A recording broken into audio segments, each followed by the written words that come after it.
So I was selling a phone this morning, and the chick last night was like, she was wanting to meet at the police station, and it got to a point where like she was kind of like tugging me around. I was like, yo, at some point, it's my listing, it's the phone I'm selling, you know. We're gonna do this on my terms. So I started just telling her, like, you know what, your insecurities are not my problem, which is true. By the way, that's true about a lot of things in life, you know, relationships and whatnot. Like, their insecurities from their past bad decisions, not your problem. And you can make it your problem by letting them into your life. So, you know, don't do that. So anyway, so I started to tell her, like, you know what, this is my show, woman. We're meeting where I want to meet, or we're just not gonna do this because I got another person to meet over here. Like, stop it. And she came correct.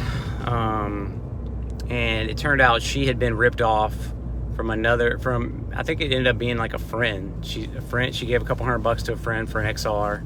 Her friend had the iCloud on it, and then was like, sorry, you know, kiss my ass. And that happens a lot. We see this a lot when we're flipping phones.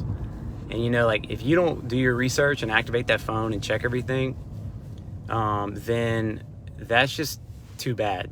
You know, like, you lose your money, the end of story. You're not getting your money back ever. Not ever. And so anyway, I go to sell her a phone, and I said, you know, I'll buy that phone from you and give you partial credit. I thought it was just like blacklisted, but it wasn't. It was iCloud locked.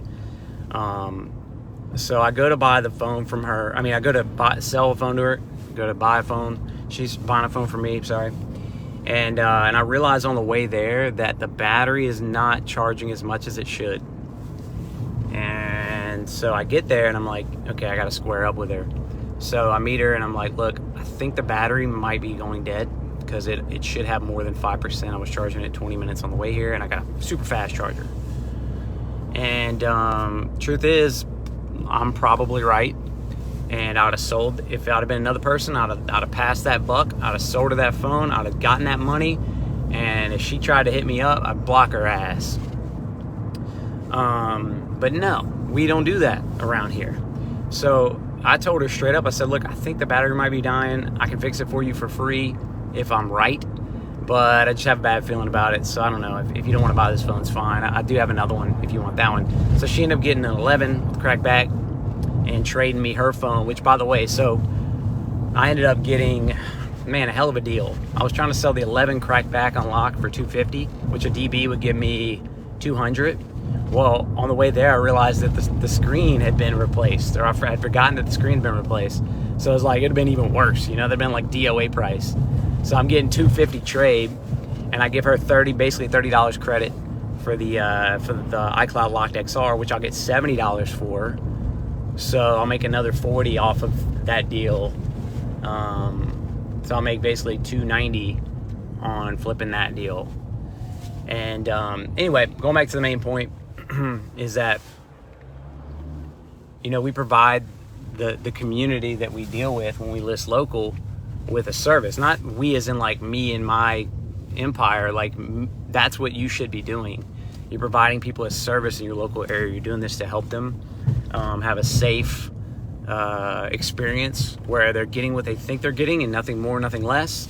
And if it turns out that it's less, that you go ahead and you buy that phone back or you fix that problem. I had a guy's screen go out after like 2 days, and it was a screen that we had replaced. And I said, look, just go back to the store. We'll either swap it or figure out what's up. And it turned out that it was just a faulty screen. We swapped it out for free, no problem. Again, that will never happen with a regular individual who's just going to buy a phone. That will never happen. You will get your money taken, and you'll be on the hook for the repair. The end. So anyway, guys, yeah, just make sure you're out there doing the right thing and helping out your community when you're doing these things. And that's what it's all about. Later, guys.